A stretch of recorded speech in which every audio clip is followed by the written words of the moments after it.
Ramaya Ramabhadraya Ramachandraya Vedase Raghunathaya Nathaya Sitaya Pataye Namaha. Yuddha chapter number 119. Sita passes through fire. The recitation begins now. Raghunandana expressed himself thus stingingly or mordantly and harshly enough to make the hairs of the heaven bristle up. Sita was plunged in boundless grief. He who spoke thus was her beloved husband, bound to protect her in every way, loving and dear to her even as her very life.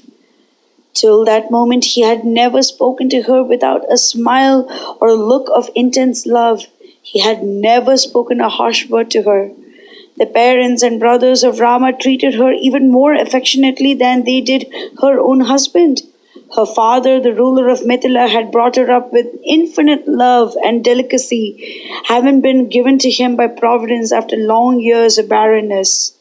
She never knew even a shadow of another man beside her husband, and here she was brought before millions and millions of monkeys and rakshasas gathered on the battlefield.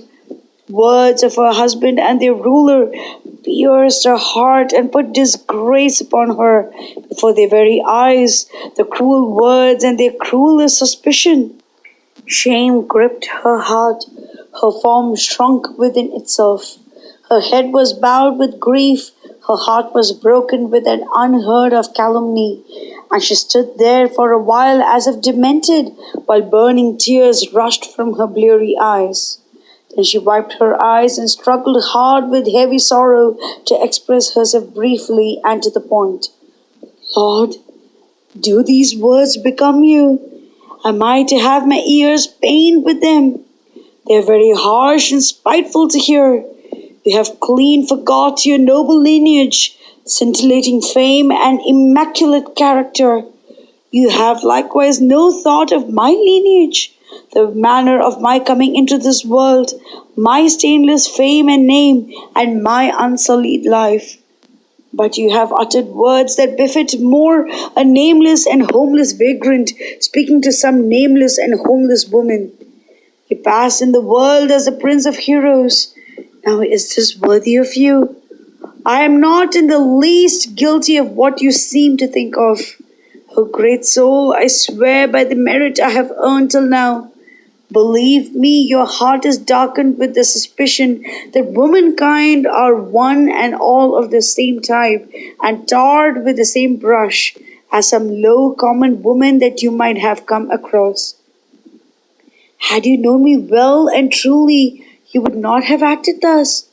You said that Ravana bore me away, true, but remember that I am a woman, a lonely woman, a helpless woman, and he a Rakshasa of boundless strength, cruel, armed, and attended. What then could I do? My body was in the power of others. What could I do, deprived of my freedom? But my heart is mine, and it twines itself around your feet, now as well as then and forever. We have been brought up together since our childhood. We never knew what it was to be away from each other, and this is quite enough to give you clear insight into my nature. Well, if all this goes for nothing, of what avail is any proof that I can ever bring forward? I have nowhere to go. Some time ago you sent Hanuman to know where I was and how I fared.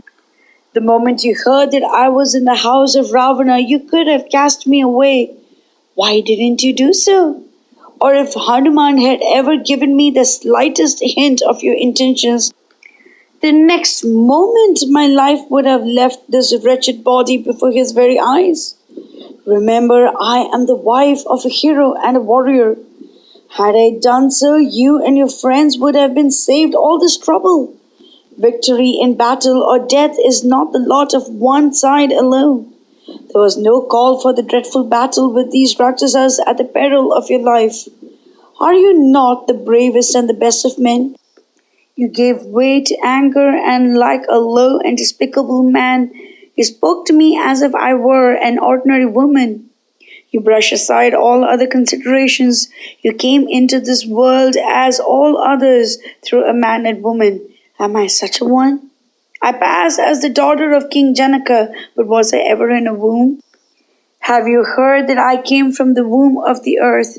You have in you a boundless power of reading easily and keenly the life and heart of men. Then what prevented you from reading my life and conduct? You were a mere boy when you clasped my hand in wedlock, and I too was a mere girl. And now you have called into question the promise I made to you then. You have clean forgot my devotion to you, the purity of my life, and all that made me dear to you. Thus did she entreat Raghava, her hot tears choking her words.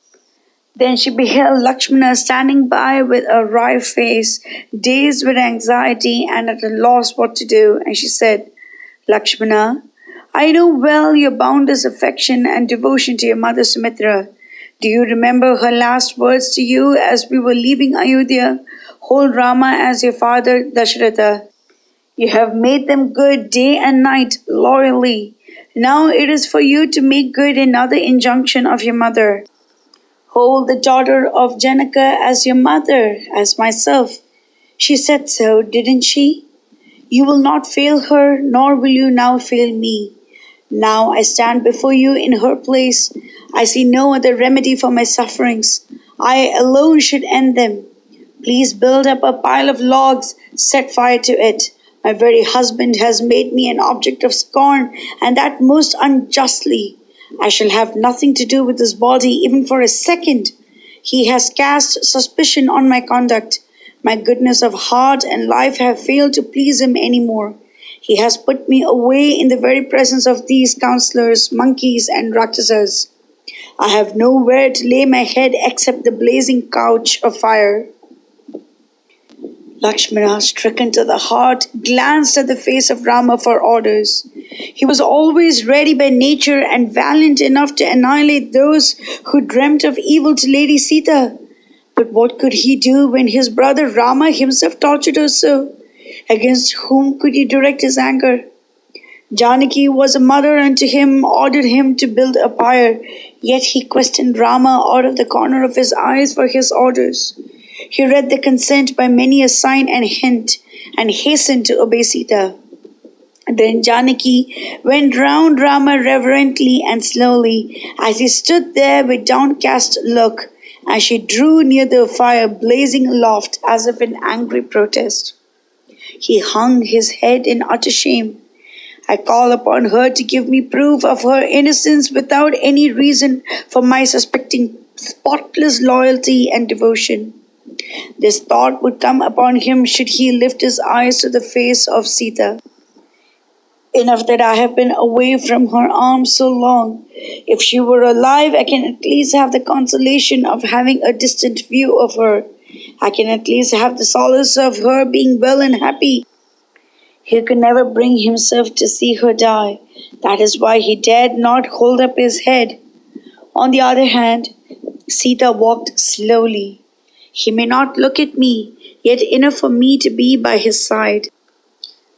Let me have as much of his company as possible by my delay.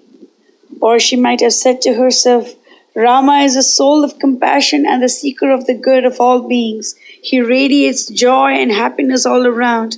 He is famed as a dispeller of woe and grief. Maybe he is testing my devotion and firmness. Very soon will he treat me with his accustomed kindness and love. It is a huge mistake to precipitate matters and throw away my life.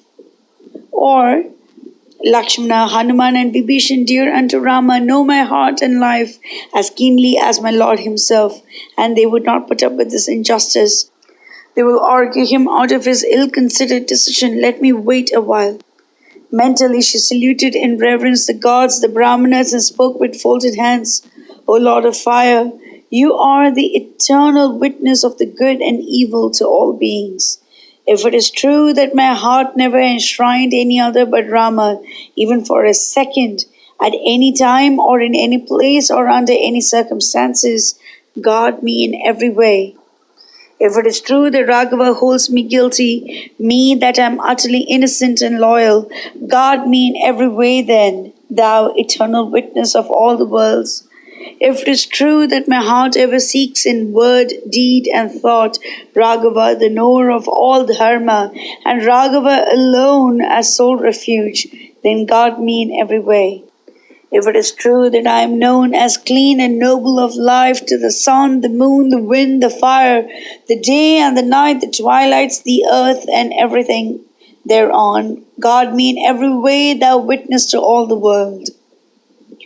She paced around the fire in reverence, cast away all attachment to her body, and entered the fire. All there were struck with terror and stood dazed, trembling, not knowing what to do. The daughter of King Janaka, lovely and radiant as molten gold, adorned with the choicest ornaments and garments, entered the blazing fire that pierced the heavens before the very eyes of all. The three worlds beheld her entering the fire, even as the offering of ghee, known as a Vasudhara in a holy sacrifice. The women screamed and shrieked, "Ha, ha, alas!" It tortured the hearts of all the Devas, Gandharvas, Danavas, Siddhas, Sadhyas, and the hosts of the three worlds to see the Lady Janaki cast her life away into the fire while she was born to enjoy everything that the worlds could offer. Verily, it was as if a goddess of the heavenly world was hurled down by a curse to the depths of hell. The Rakshasas and the monkeys filled the air with excited cries of horror and protest.